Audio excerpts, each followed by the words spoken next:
Maya Nazareth. Welcome to Jits and Giggles. Thank you for having me. Yes, thanks for coming. All right, let's get started. So, I have a whole list of things I want to get into, but obviously, you're the founder, owner of Alchemize, correct? Yes. It's just you, right?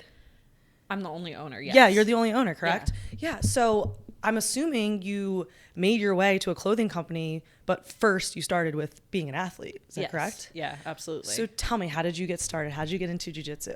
So I'm a lifelong athlete. Oh, okay. I have played soccer my whole life. I did gymnastics as a kid. Cool. And when I was 16, I was finished playing soccer. It was my last season. Yeah. I had always thought like, oh, maybe I'd play in college and that kind of thing. Yeah. But I was living overseas. Oh, cool. And I was just like, the last thing I want to do is play more soccer. I Right. need something else. Mm-hmm. So I was kind of in this like discovery journey of doing some other kind of activity. Yeah.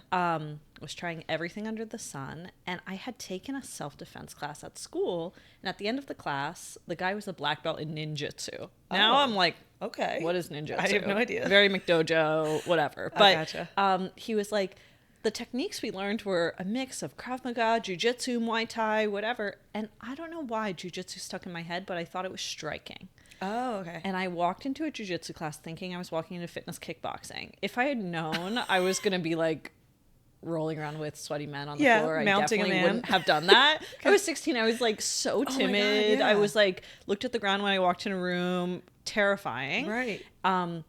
But I was living in Asia at the time. There How were a cool is lot of that? women that are smaller. There was a big women's community in Malaysia, which is a Muslim country. So really interesting that there Yeah. were like 20 women at my gym. Wow. But I was watching all of these women that first day sweep and submit these men that were like 200 pounds. And I was just like, what is this? Right. I have to It's know how to do intriguing. this. So that's kind of how I got started. That is so cool. So wait, why were you living in Malaysia? My family moved overseas. I went to high Oh, school there that's and really graduated cool. there. Yeah. That's very cool. Do you speak different languages? I speak English and Spanish. Very I don't speak cool. Malay, or my dad's from India. I don't speak Hindi either. Still very cool. That must have been a cool experience. So you're over there. These smaller statured women are defending themselves, and you're like, well, that's really cool. And then Yeah. did you just sign up and never quit? I signed up and never quit. My first class, I remember I was paired with the instructor, which I think is pretty weird. Yeah, that is kind of odd. But I think he saw that I was like really nervous Yeah. being there, and he was teaching me close guard to high guard to a triangle. And I remember I was 16 and like this man was probably 35, and I was like, well, what on earth am I doing with my legs around this grown man? real, It was yeah. so scary. It's awkward. But yeah, watching after, and I think I just had like aggression. I was like, I want to like have an Yeah. outlet for this. And I came back, I think timidly the next time, and by the third class I was like, this is You're it. hooked. Like, I'm hooked. That is so cool. Now, did you go home? I assume you were only 16. Did you tell your parents about it? And were they like, what the heck? Yeah, I lied to my mom and told her I was going with a friend. And I went I like it. and I went to that class, and then they were like, you want to do what? Right. They were really not into it, but I think they wanted me to be active. Yeah. And It was that better kind than of thing. what other things you could be doing at 16, right? Like, 100%. Yeah. So you got into jiu-jitsu, and then how many years later did you come back over to the United States? Maybe like almost 2 years. Okay. After. And then when you moved back here, you just continued on with a new gym? Yeah, I actually went to the University of Delaware. Oh, so cool. I'm like You're right super here, yeah. close. And there's a gym on Main Street. I chose my university based on a jiu-jitsu school love being that there on so campus. And yeah, trained all through school. That kind is of so thing. cool. So at what point did you decide you wanted to start a business? I think I always knew that I wanted to be an entrepreneur. I kind of was like very Rage Against the Machine, didn't like the system when I was a young person. And then when I was in college, I had this amazing job where I was working at a startup, and they offered me a full-time position after school. And I was That's like cool. 18. Yeah. And I was like, I should be so thrilled with this news. And I went home and like cried. Oh, I was like, no. I look around here, and I mean, the people I worked with were perfectly nice, but I was like, I feel like they've lost their passion for life. And I was like, I want to do something that like allows me to keep that alive. And the thing I was most passionate about was jiu-jitsu. And so I just started like looking around my life. And it's really hard for women to make a career out of jiu-jitsu. It's really cool. Like you're doing it in a creative It is way. hard. But people who just want to be full-time athletes, Oh, yeah. especially like 5-6 years ago, there were no full-time female athletes Right. really making it. Like Michelle Nicolini, okay, a handful. Right. But I didn't really see that as a viable career path for myself. And I was like, well, I'm looking for jiu-jitsu gear and everything sucks. At that time, like Alchemize didn't exist, Gaidama didn't exist, Athena, like those are some of the competitors in the space now. It was literally Fuji and Tatami, and Fuji had like this pink rash guard that said girls rock and had a v-neck. It was so ugly. Right. I was like, I would never wear this. Right. And my gear was exposed to me during training also. Like I'm wearing like a loose men's rash guard, Sanibel rash guard, and it's coming up over my head while I'm training. And so I'm just trying to keep myself covered. Ugh. And so I was like, I think I could do something about this. And that's how it started. That is so cool. So my undergrad degree is in business entrepreneurship. Oh, cool. And I never used it until kind of now, I guess. But one of the things they always taught us is that the best businesses come out of necessity, right? Yeah. And that's exactly what you did. You saw a problem and you're like, no one else is fixing this, so I'm going to fix it. And how freaking cool is that to solve your own problem and to start a business and make money off of it? Like, good for you. Thank you. That's really cool. So what was step one when you decided to do this? I didn't know anything about clothes. Like I didn't study fashion. I wouldn't have even called myself like a fashionable person. Okay. Like I didn't know anything about fabrics. I found a manufacturer online. I asked them to send me a sample of the rash guard that they had before we even did a design or anything. And I literally safety pinned and like Sharpied it on my body and was like, this is what I want. I want it 3 inches longer. I want it to cut in like this. I want a super soft fabric. Yeah. And I wanted something simple. The first rash guard we ever came out with was, I'm half Indian, and it was a Kali rash guard, which Kali is a Hindu goddess that really, she's the goddess of creation and destruction and represents kind of that ferocity that female athletes have, I think, in jiu-jitsu, and that wakes up inside women in jiu-jitsu. So we started with that. It was all grayscale, and then introduced like our signature rash guard that just had the logo. Right. But when my first purchase order came to my house, I spent my life savings, so $2,000 on it. And my dad was like, what is wrong with you? What is wrong with you? Like, you need money for school, like to live on, and like, what are you doing? But I don't know. I just had this thing where I was like, this is going to work. Right. And were you like 18 at this point? How old were you? Or is it a lot? Maybe I was 20. 20? Okay, still very young. Very young. You're not working a full-time career yet. Yeah, like $2,000 to you is, like you said, it's $1 million, you know? You're a child, basically. So were you utilizing like YouTube, Google? Like, how are you figuring out how to do anything? Yeah, YouTube University. I would wake up at 5 a.m. I had this software job in the summer, and I would wake up at 5 a.m, study and like work on my business until, I don't know, 8 when I had to go to work. And then I would drive to work all day, kind of like be listening to podcasts and books and stuff while I was at work, and then come home and work more. I would train and then work more. Did you have anybody you hired at this point, or you were a one-woman show? One-woman show. Very cool. So at what point did you start seeing orders coming in? So we launched... The day that we launched the website, we had our first order.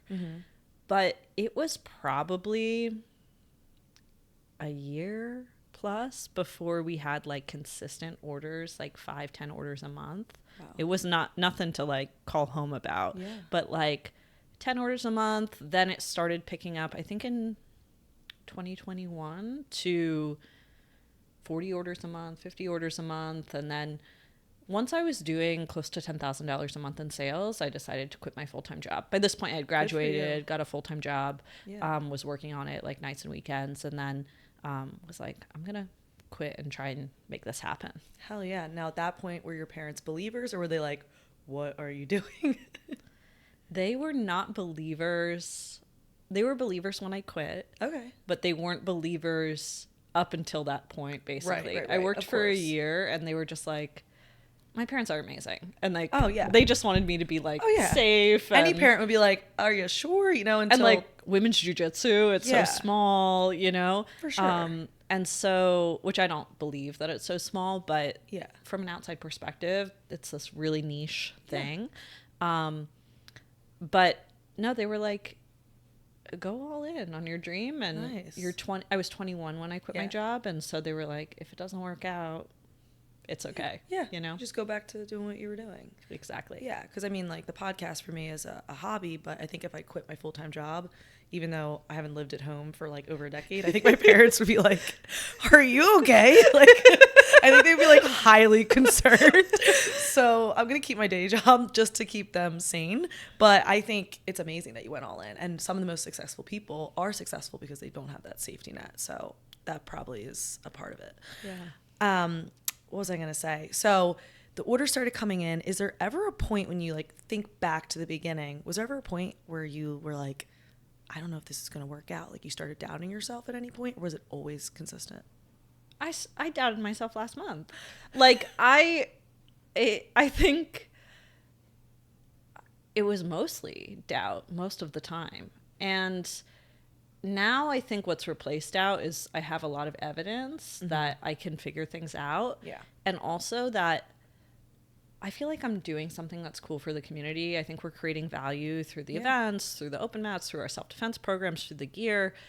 And even if Alchemize is like a chapter in my journey as a person, or my goal is always to leave everyone that interacts with the brand better than we found them. So like our team and our athletes, like how do we advance them? How do we advance women's jiu-jitsu? And also how do I advance myself? Yeah. And I think Alchemize is doing that for me. And if it becomes like this huge brand one day, amazing. And that's ultimately what I want. And if it doesn't, and it leads me to something else, I'm okay with that too. But I think doubt is ever present. You just like do it anyway. Yeah, I feel that very deeply. I know exactly how you feel. When that doubt does creep in, what are you said that you have some, evidence. What else kind of helps you, dissipate that doubt? I think like what I would do for free. I really love what I do. And I do think that Alchemize I'm still super young. I'm 26. I think it's this vehicle that has developed me as a person, like learning how to hire people, lead people, build products, become a creative director. I didn't even think I was a creative person before I started the brand. Talk to, athletes who... like Michelle Watterson, who has millions of followers, who's had UFC fights, like crazy people that I've been able to meet through the brand. I think it's just like really the coolest thing I could be doing at this point in my life, even if it doesn't work out. Yeah. So I just don't think of it as a destination. And I ask myself, like, would I rather be doing anything else, or do I think anything else would be better for me right now? And the answer is no. And if the answer becomes yes, then maybe I'll make a change. Yeah. But, that's how I think about it. No, I think that's great. I feel everything you're saying I'm resonating with, because I'm like, as long as it stays fun for me, and I'm sure it's fun for you, why not keep doing it, right? Yeah. So your slogan is supporting women's jiu-jitsu. Is that Alchemize slogan? No, we're for the fighter in every woman. Oh, I saw that on Instagram. Maybe it was just a repost. It was just a post that was like, it's not a slogan. Supporting women's jiu-jitsu isn't a slogan. It's a standard is what we wrote. Oh, okay. So what is that? Say it again, the Alchemize slogan? For the fighter in every woman. Okay. So can you explain that a little bit? Like, did you come up with that? Yeah. I ultimately see Alchemize as a brand that's not just about like women's jiu-jitsu. I see it as a brand that's about, like, when I started jiu-jitsu, I was this meek girl who literally couldn't take up space with my shoulders. Like, I was like making myself small in every room I walked into. And jiu-jitsu for me, and I know for so many women, helped me learn how to take up space, helped me have confidence, helped me heal from trauma that I had in my childhood. Like, just made me okay with who I am as a person. And I think the name behind Alchemize, or the meaning behind Alchemize, is that transformation that women experience during jiu-jitsu. But I think every single woman, whether you're like a mom picking up your kids from school, or you're in the gym, or you're chasing in your career, has that fighter inside of them that is just waiting to be woken up. Absolutely. That some of us have been in touch with our whole lives, and some of us have to get back in touch with it. So that's kind of the meaning behind it. And I think jiu-jitsu is just one of the ways that women can get in touch with their inner fighter. Yeah, no, I think that's perfectly said. I love that. And I love the name too. You touched on that a little bit. So I understand why you chose the name, but were you the one who personally came up with it? Yeah. Awesome. Was it hard to come up with a name? I know for me, very hard for me to decide on a name for the podcast, or was it just you always knew? I can't even remember now. I think I was just like thinking about different words, and it's funny. Sense. Alchemize is now like a word that people use, like, oh, you alchemize your pain into power. That was not a word a few years ago. Yeah. And it wasn't even like I would look it up and it would be like a spelling incorrection on Google. Wow. And so it's cool that like that word also now has social meaning that it didn't have before. No, for sure. And when you started was, because it was what, 5-6 years ago now? Yeah. I mean, social media was obviously around, but not quite as big as now. So what were you utilizing when you first started to market? Social media. Still Instagram, and was TikTok? I guess TikTok was just starting to come around. TikTok was just starting to come around in 2020. Yeah, it was like the TikTok boom. Yeah. TikTok never really performed for us, but okay. I mean, I've deleted a lot of them or hidden a lot of them, but there's TikToks of me like, you know, here's my first $2,000 months with Alchemize, and like packing orders in my house and taking them to the post office. So I was using literally YouTube, TikTok, Instagram, Facebook, just trying to grow. Very cool. Yeah, I noticed TikTok doesn't do well for me either. I feel like the jiu-jitsu community is not on TikTok compared to like Instagram or YouTube. Yeah, I feel like the jiu-jitsu community is a bit older. It's 30s, late 20s. Not like 15-year-olds that are like doing crazy dances. Yeah. So. But I don't know, 30-year-olds are on TikTok too, so I don't know what's up. That is true. I mean, did you see during the pandemic, did you have a struggle, or how were sales during that time? We really launched during the pandemic. That's true, yeah. So I don't really have a great comparison, honestly. Yeah, I was just curious because then I feel like everybody was using TikTok, so I could see everyone was using TikTok. More eyes were probably there during that time. So Alchemize Camp. So I read that you said you're trying to have the jiu-jitsu Coachella. Yeah, basically. Explain that a little bit. It's very cool. So the camp started, it'll be 4 years this year, which is 4 years. Is that even right? Yeah. We started in 2023 was our first camp. So it'll be our 4th East Coast camp in 2026. Right. I was basically like, I've always wanted to host a women's event. Yeah. Like I want to just bring the jiu-jitsu girls together. And I've been to some amazing jiu-jitsu camps, like the Role Models Camp in Indianapolis. Laura runs the 10th Planet Women's Grappling Camp. But I was like, I feel like there could be an elevated women's jiu-jitsu experience that is like Girl Scout camp. Yes. So that's where it all started. I found this like beautiful facility, and I was just like, maybe we can sell 70 tickets. Yeah. We're going to house people, feed people, the whole thing. And we ended up selling out that first event like in 6 months with 150 tickets. That's awesome. And it was the craziest thing I'd ever done. I'd never thrown an event before. I was like 23 years old. And like to house and feed for a weekend and like bring all these instructors is crazy. Oh my God, yeah. But it was amazing. And what I saw there was like so many women from around the country. Like I think being on the East Coast, we take for granted that we know a bunch of women who train and we have a bunch of female training partners to train with.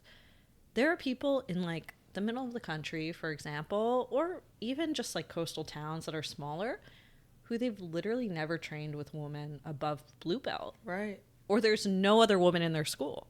And so it was, one, a really cool place to bring all of these women together, to have that opportunity to make jiu-jitsu friends that were female. But also we were starting to see girls that were white belts, women who had never even trained before, but had wanted to get into jiu-jitsu, but didn't really feel like it was safe to train with men, started showing up to these events. Wow. So that was kind of the genesis of it. And then we started doing West Coast camps. We did this big camp in Austin where we had like 30 hours of programming, both like performance programming and jiu-jitsu programming and self-defense. And our West Coast camp, we were just like, how do we like make this the West Coast vibe, you know? Yeah. So we have training for 2 days. We have open mats, but every single instructor is also teaching a seminar. Like Kendall Rusing is teaching about how to map your jiu-jitsu. Margot Cicerelli is teaching about the competitor mindset. We have Sarah McMahon from wrestling. Like she's an Olympic wrestler. Wow. She's coming and teaching. And then we have like someone coming and talking about training postpartum and this whole vendor village. And we're going to have a DJ there that's like playing music the whole time people are rolling. And so cool. I think it's just like reimagining the jiu-jitsu experience, because this is the thing that we love to do. It doesn't mean because kind of culturally in the jiu-jitsu space, like you just do it in a sweaty gym, that it has to be that way. Yeah. It can be like an elevated weekend where you get to do what you love. Definitely, for sure. So like now, you know, it's the 4th year, like you said, but when you started, how are you funding this? Was the clothing brand funding it, or were the tickets funding it? How did you? The tickets funded it. Wow. Yeah. So the first event, I sold those tickets, and I was like, if I sell 50 tickets, I break even on the event. That's my goal. Perfect, and I think I can sell 50 tickets, and you sell the tickets in advance and then you pay for the venue and everything after. But no, it was, I mean, it's just like a gamble kind of, hey, I think I can do this and I'm going to go after it. Well, yeah, we all know, especially being a woman, we all know how hard it is just to get 5 girls to go on a bachelorette party, right? And we're like trying to collect money in advance to pay for the goddamn like boat that we're going to go on. And everybody's like stiffing you and you're like, Jesus Christ, Jennifer. So I can't imagine, you know, over 100 women, like that's a lot. It was a lot. That's impressive that you were able to just, Did you eventually bring people on to help you plan all of this, I assume? Yeah, now I have an amazing team member, Suli, who she really is like, I would call her our head of community, and she's planning our open mats and our camps and our events. And we work together kind of to come up with the vision for each event, which is really fun. That's very cool. So speaking of your success, you were in Forbes 30 under, is that correct? That's correct. So how does that work? Do they reach out to you? Do you apply? How does that work? I applied. I nominated myself. There's a nomination every year. And I just thought it would be, one, it's a cool personal accolade, but two, it's cool to elevate jiu-jitsu to a more mainstream stage. And at the end of the day, like, I see myself as a business person who like loves jiu-jitsu. I think a lot of jiu-jitsu people are like jiu-jitsu people who start a business. I think I'm kind of the opposite. And so yeah, that's sort of how that happened. That's very cool. So what do? They do an interview with you? How does the process work? Yeah, so you like nominate yourself, and then they send you a application, like where you answer a bunch of questions, and then they interview you, and then you just show up on the list. They don't tell you if you get on or whatever. You wake up one random day, and like your inbox is flooded with like, you made the Forbes 30 under 30 list. That's so cool. So that's kind of crazy. Good for you. And I'm sure you showed mom and dad and you're like, see, this is why. They were really proud. They really should happy. be. I mean, that's huge. That's very, and I like you just said, I like that, you know, we look at jiu-jitsu as just this sport, but I love that you're like bringing the business side of it. And I just think that's important. Yeah. I think the number one thing that people say to us actually in Alchemize with our camps and our events and that kind of thing is like, thank you for bringing a level of professionalism. I'm talking about the athletes. Yes. Thank you for bringing a level of professionalism to jiu-jitsu, because so much of how jiu-jitsu is run is just like, hey, like show up here and like teach whatever. And I kind of love that laid back culture of jiu-jitsu. Like I'm of that culture for sure. But I think we can like put some respect on combat sports in a different way. Yeah. And I think you can have both, right? Yeah. Like we can have the gyms that are filled with sweaty people, shirtless and like belching in the corner. That's fine. like I don't think there's anything wrong with it, but I think like there's different types of people and there's different moods. Maybe that I'm looking for that one day. Maybe I'm in California and I'm looking for something that day. So the fact that you're giving options, I think it's gonna bring in a little bit different crowd that maybe would be intimidated to go to the, you know, former one I described. Yeah, and I think women also have a different taste than like so much of jiu-jitsu culture is dictated by men for a lot of history, which is normal. But you go to like a women-run jiu-jitsu school, it smells nice, it's super clean. It's true. There's like cute little fluffy shoes in the bathroom. Like there's it's just a different experience. I know a few women-owned jiu-jitsu schools that are just like immaculate. And so I think it is that like kind of feminine touch to jiu-jitsu camps and events. And it's not for everybody, but it's for a lot of people, and I think it's great that you're offering it, you know? Thank you. So here's a question. If you could fix one clothing issue, maybe you already have, maybe you haven't, for men and or women, what would it be? Okay, so we fixed a lot of clothing issues, but I have this, I'm actually going to post a reel about it in next week or something.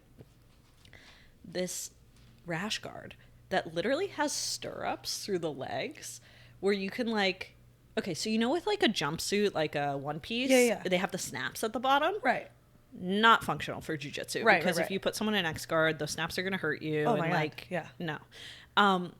So I was like, how do I create a rash guard that stays down? Because people either love or hate the band. We have like extra long, and then we have ones with the band, and everyone's complaining about the band. Or they're like, we've done some things to the band to make You're it talking a about little like bit where it's just tight around your waist? like the elastic silicone band at Yeah, the bottom. yeah. Yep. People feel very Yeah, I hate strongly that. either Yeah. people feel very strongly either they're like, I only wear rash guards with the band, Right. or I hate it, never put that on me. You're right. And so I'm like, what's a good solution? It would be a one piece, but if you have a one piece that you pull up, the neck has to be really wide to get over your hips, because your hips are wider than your shoulders. If you put the snaps, we have issues. So I developed this rash guard that you pull over your head, and then you put your legs through. What? That are like, it's kind of like a garter, stirrups. Yeah, I can vision it. And it looks crazy, but that's going to stay down. Yeah. And it's going to be comfortable, and it's not going to hurt you. Right. And so I just want a rash guard that, like, I'm not worried when I'm being choked that my stomach is out. Right. Like, I don't want to be that's thinking a big problem about it. for women. Yeah. Yeah. Especially women who, like, maybe you're insecure about your stomach, Yeah. or like you had a baby, or like, Yeah, you or you're don't wanna just modest. or you're There's just a- modest. yeah. You just don't want to worry about it. Yeah. And so that's my current Roman Empire. Oh, that's if you so will. cool. Is that there's a prototype already? There's a prototype already. Basically the video I Cool. made is like, would you wear this? Because Oh, yeah. it looks crazy. Right. So I'm going to make them if I think I can sell them, but Very cool. I'm just going to put it out there. Yeah, but what you were saying, it makes sense. I can visualize like how us women wear those, I call them onesies, but the one piece tops. Yeah. I see what you're saying. It's like the ones that don't have the snaps that we just pull on, they have a large top or Yeah. a large opening. And then the snaps, that would be crazy in jiu-jitsu. I literally, like anything, snaps, Velcro, anything I could think of would be very uncomfortable. Yeah. So I think this is a functional idea. Now, are the straps, what are they made of? It's the same material as the rash guard. Oh, okay. And it has a binding, So it's probably so it's like comfortable, tight. It's yeah. comfortable. Is it would it be adjustable, you think? No, it's not adjustable. So you just figure it out. Yeah, I mean, we'll have to go through a fit process Yeah.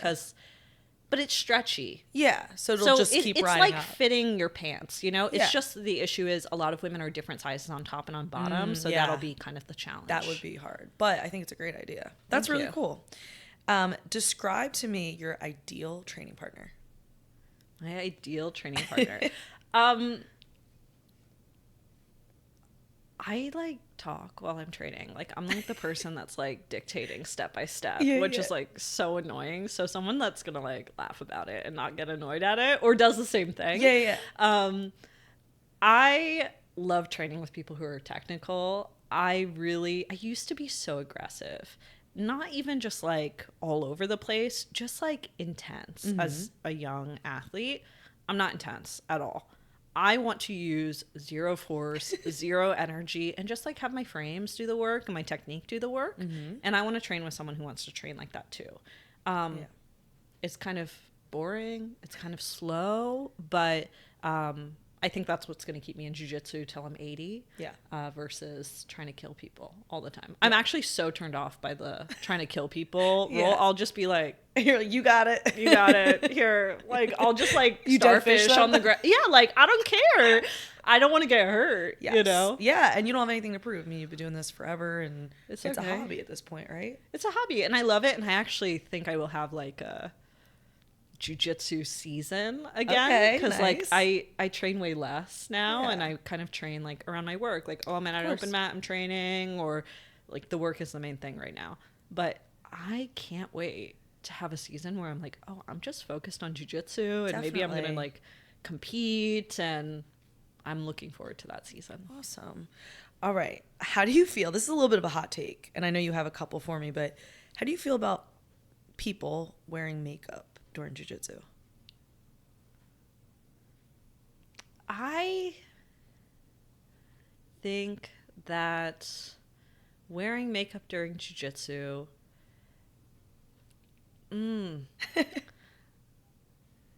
I think it's nuanced. Like I think during nogi, if you have a little bit of makeup on, you're not ruining anyone's gear. You're not ruining the mat. I think like coming to jiu-jitsu with a full face of makeup is just kind of unhygienic. Like it's going to get in your pores. It's going to get on people. Like it's just not it. But if you have like a little bit of eyeliner on or mascara that you have from the day, I don't have a problem with that. Right. Or like a stain or something. Okay. But especially in the gi, you're going to ruin that person's $200 gi if you have a face of makeup on. It's just not nice. It's just not considerate. Yeah. And my whole thing is like, you just have to be a considerate training partner. This is a high contact sport where you're super close to people. Like being considerate about your hygiene, about your makeup, about how you touch people, about how you speak to people, about how you follow up on social media after is like number one, because we're all just trying to make this a safe environment for everyone else. So I would say no to makeup. I think your take on that is correct. Obviously it's opinion based, but I think the point is, for my opinion, it's not that I care from a judgmental standpoint. It's not like, oh, you're wearing makeup, you're weird. But from a consideration standpoint, I think like if makeup was non-transferable, then I'd probably say, whatever, it's your funeral if you want to have acne. But the fact that it's going to be all over me, I don't like that. I hate that. I really hate it, especially full lipstick. You know, when it comes off, if it's not a stain. Yeah. I think a little bit of mascara. You know, people work full-time jobs. Sometimes I do something like this. I have an interview and then I go and I have a little bit of mascara.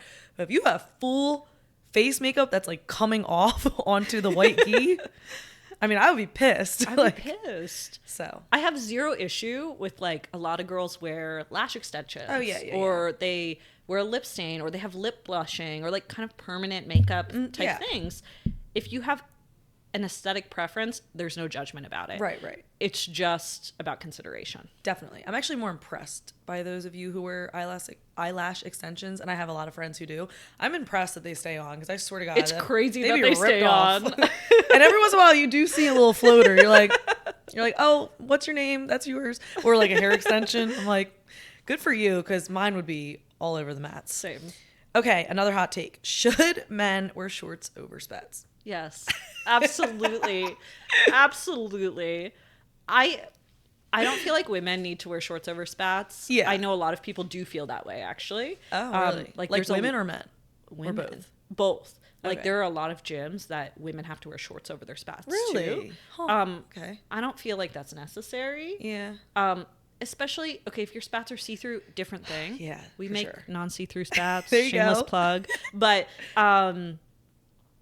men, it's too much information. It really is. You can't hide it. And sometimes women can't hide it even. Sometimes, maybe don't wear the see-through pink leggings, but black, usually does the job. Yeah, with men, I don't want to see or feel things that I don't have to. Not that shorts always solve the problem, but it puts a nice barrier there, for my eyes at least. Yeah, I feel very strongly like it's too much information for men. It's too much information for women. It makes people uncomfortable. And it's like, I don't know, maybe this is sexist of me, but it's like, it's really hard to have a conversation with somebody whose shit is just staring at me. And I guess you could say the same for women in certain circumstances, but most of the time I feel like a woman can wear leggings and you don't know what's going on. But with men, that's hard. That's a hard sell. I think it's just like, be respectful of the environment. Like, I'm not training in a sports bra. Right. Some people are, though. That could be a hot take. I think if you're training, it's sport dependent. Jiu-jitsu, why are we training in a sports bra? People come at us on the Alchemize social all the time because we sell a singlet. Mm-hmm. I'm not advocating for people to be training in a singlet. I'm saying train with a rash guard on. You could wear it over the singlet. You could wear the singlet under your gi. Right. Or there are wrestlers who train in a singlet, or Muay Thai people who want to wear like shorts over their singlet. Yeah. But I think it's just like being respectful of the environment and the fact that it is a high contact sport. Oh yeah, I agree with you for sure. I think that could be very uncomfortable for both men and women. And the whole spat thing for men, it sucks for us women, but what guy wants to train with another dude that has all that, staring me in my eye? Anyway, all right, some hot takes. You told me some of these ahead of time, so I'm going to just remind you. So you said jiu-jitsu is not enough for self-defense. Can you elaborate? Yeah, so I see a lot of people, I have 2 points on this. Yeah. The first point is women who are training jiu-jitsu, and we speak a lot about self-defense, trauma recovery through jiu-jitsu, because that's a lot of my personal story, and I know a lot of women who have that experience. Many jiu-jitsu women are training because they love the sport. And if you're staying in jiu-jitsu long-term, it's not for self-defense. It's because you love this thing. Yes. That's my true opinion. And so I think it's a mistake to minimize women's participation in this sport to like a self-defense trauma recovery angle. We're athletes and we are training like athletes.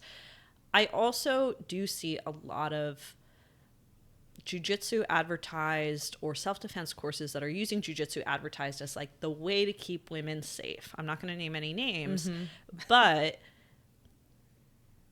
I think it's inappropriate to promise women something that anyone who's been training jiu-jitsu long enough understands that the more you know of jiu-jitsu, the more kind of unsafe you feel. 100%. The more you know that things can go wrong, the more that you know, like I come to the gym, I've been training almost 10 years.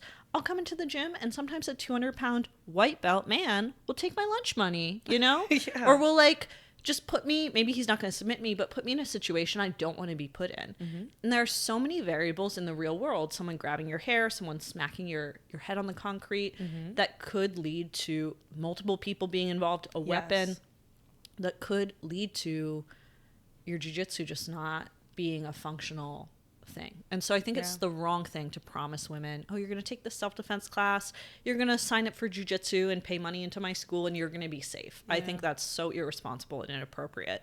Do I think jiu-jitsu is part of a great self-defense curriculum? Yes, of course. Knowing leverage, knowing how to use your body, knowing how to protect your head and your neck, and kind of the order of operations of being attacked is really, really important. And having that be muscle memory is also important. Definitely. But there's no 6-week self-defense program that's going to make you safe.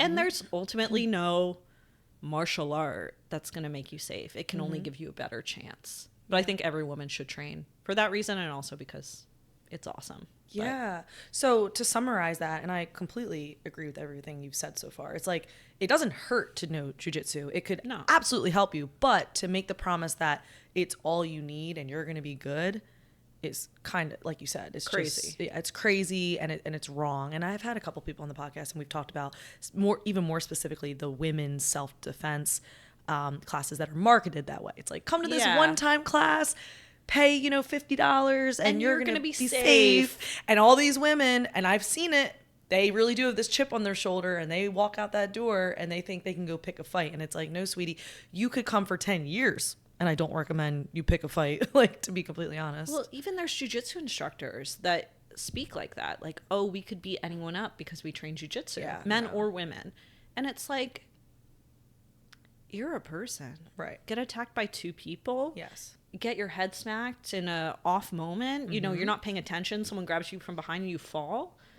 Like, there's a level of humility that I think we need to have. Yeah. And still be invested in getting women to a safer place where they have tools to defend themselves. Yeah, and I think you made a great point, which is that the longer you train, the more realistic expectations you have. Like, I know what I'm capable of.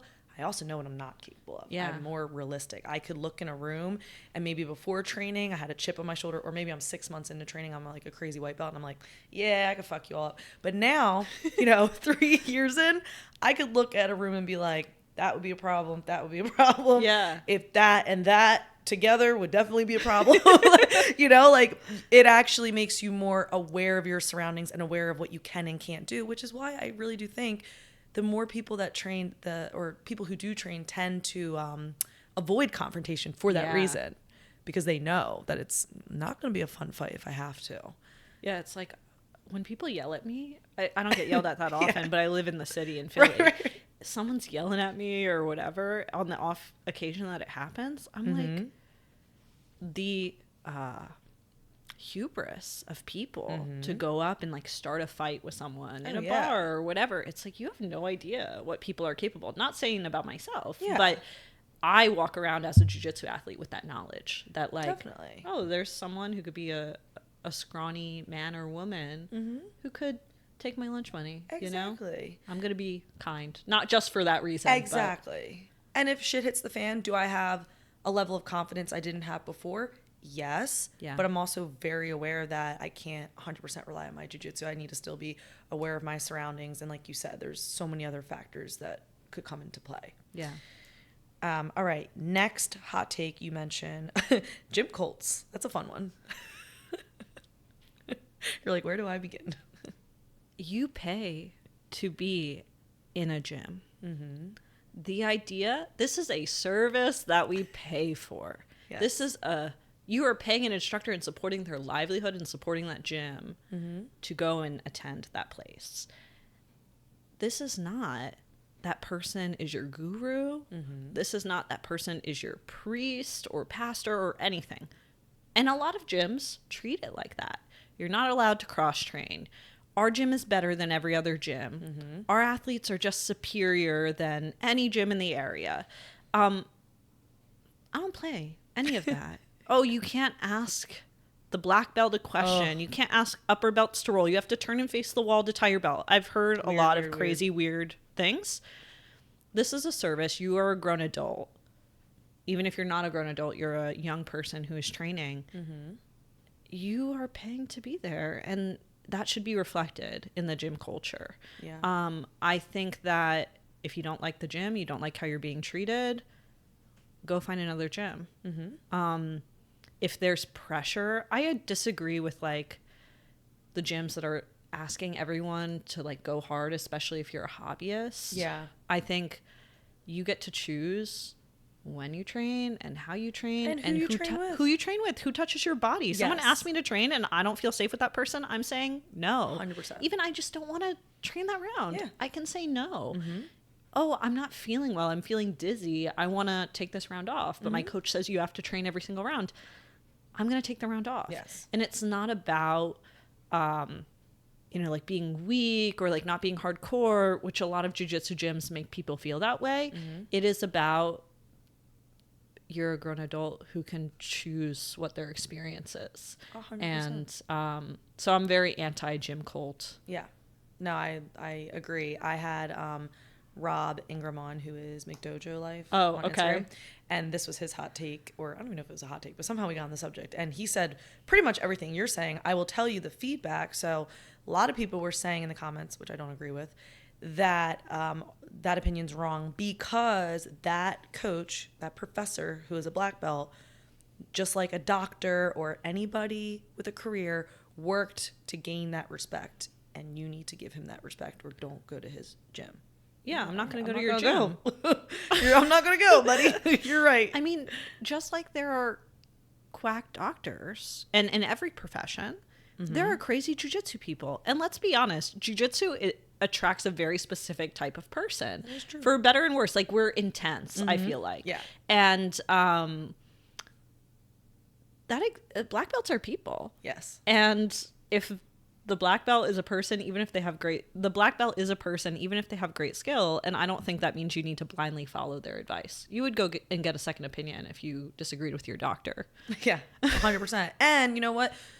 You might be a black belt in jiu-jitsu. Doesn't mean they're a black belt in every other aspect of life. Absolutely they might not. suck in everything else. They might suck financially, emotionally. Like, they could suck at a lot of other things and be white belts at everything else in their life. Yeah. So like, jiu-jitsu might be their one thing they're good at, but that doesn't mean I need to follow every suggestion that comes out of their mouth. Exactly. All right. Sexualizing the sport. Yeah. So the reason I put this is we had a post that went viral 2 months ago or a month ago about don't sexualize the sport you claim to support. Mm-hmm. Talking about brands. We weren't talking about female athletes in the post. I want to be like very clear. Mm-hmm.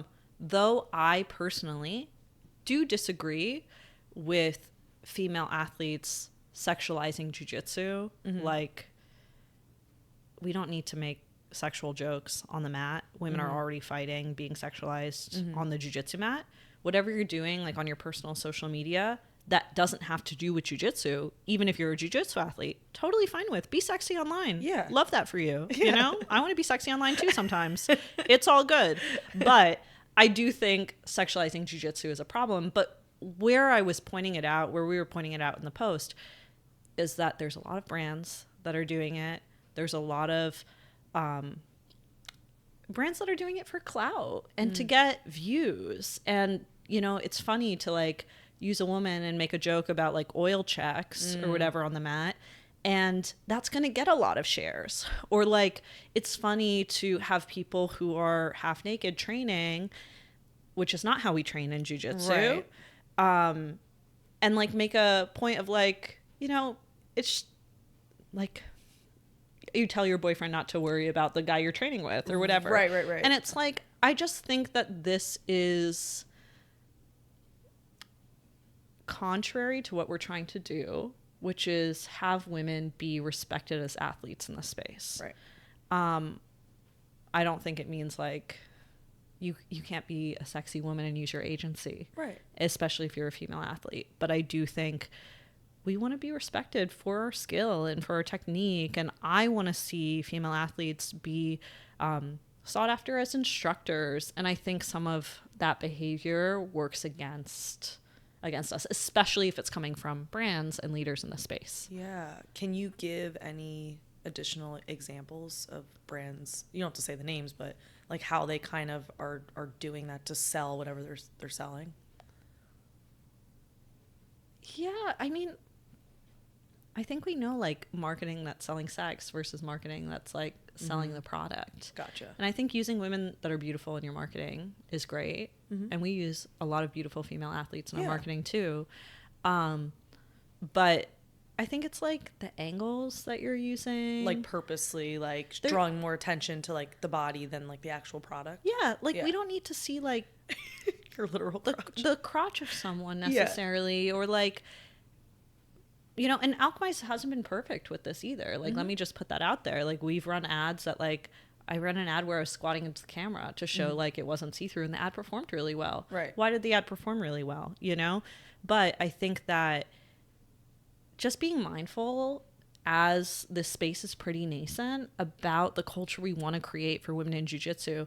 Like, I want to create a culture where, like, young girls feel safe in the gym and where they are safe in the gym. Yeah. And I think as brands, as influencers, as athletes, as leaders in the space, we have a responsibility for how we cultivate that space. And if we really do support female athletes, I think how we show that is a little bit different, you know, than definitely what's being shown in the space. Yeah, and I think to your point, it's like everybody can do what they want, but I think, you know, I feel like it could be contradicting when, as women, we're saying, you know, we want to be taken seriously, and, you know, women do want to, you know, excel in jiu-jitsu and we should be paid this. And then if we're focusing just on sexualizing ourselves or other women, I could see how that could go against everything we're pretty much saying. Yeah. And like I said, zero issue with women sexualizing themselves. Like there are some athletes who are athletes and they have their athletic performance and then maybe they have an OnlyFans or maybe they're sexualizing themselves separately. Yeah.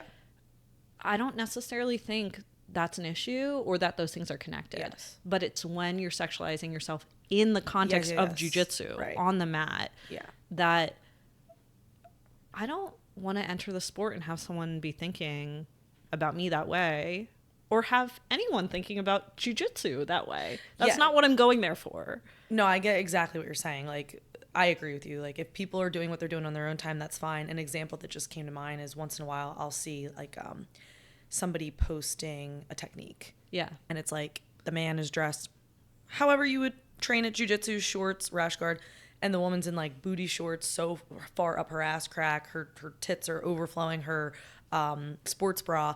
And it's like, you could do what you want, but like, you know, it's a hard sell for me to show my non-jiu-jitsu friends that and try to convince them to come into the sport.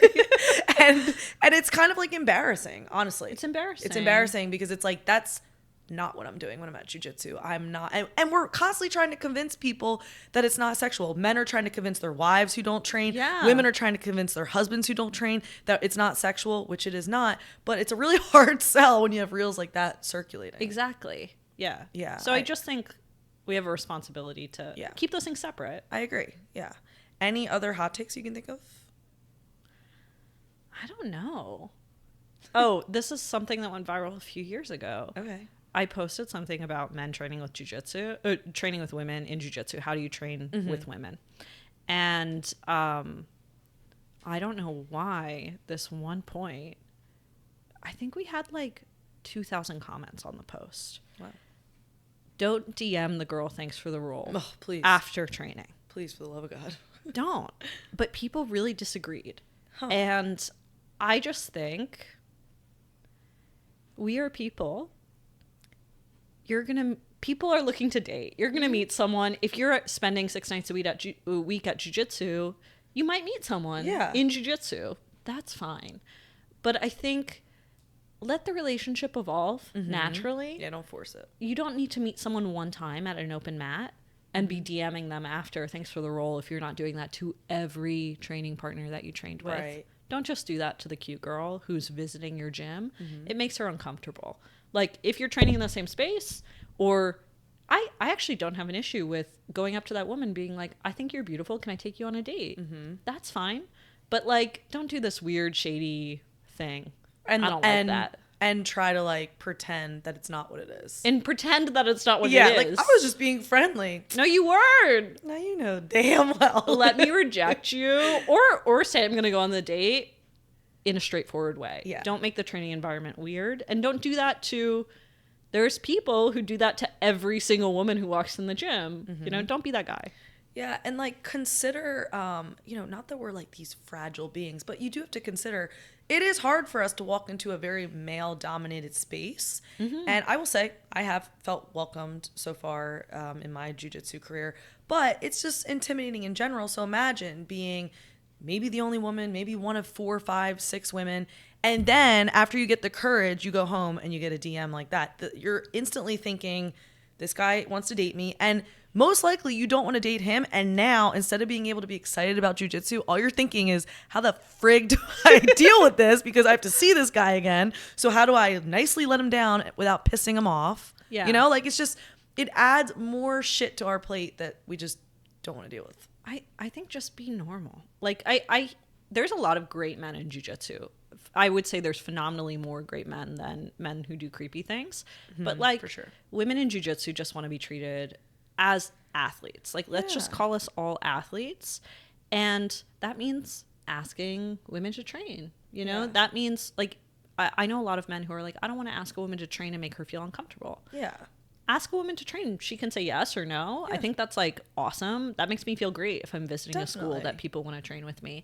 I think training with a woman in a technical way, you know, is great. I think everyone should be training in a technical way, and people give you different reactions. I don't think you should be trying to kill the woman you're training with. I don't think you should be like putting your strength on 20% or whatever it is. Train in a technical way and like play good jiu-jitsu.